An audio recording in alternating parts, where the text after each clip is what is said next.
السلام عليكم وأهلا بكم مشاهدينا. في هذا الفيديو سأقدم لكم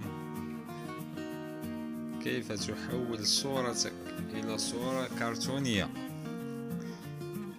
وتعديلها بشكل جميل جدا كما في الصورة، وبتطبيق بيكسارت الرهيب. وكل من رأى هذا الفيديو أنصحه بتحميل هذا التطبيق على هاتفه. وقبل هذا أرجو أن تشتركوا في القناة وتفعيل زر الجرس، وإن أعجبك الفيديو ادعمنا بلايك وشكرا لكم. والتطبيق ستجدونه في متجر جوجل. على بركة الله نبدأ. هنا سنفتح التطبيق، نضغط على زائد ثم نختار الصورة المطلوبة ونختار الإفكت.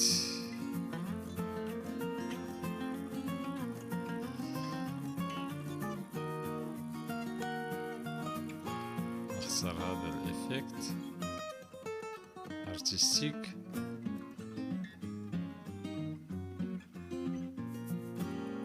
ثم هنا واتبع الخطوات إلى الآخر كما في الفيديو.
المشاهدين، إلى هنا قد وصلنا إلى نهاية هذا الدرس المتواضع.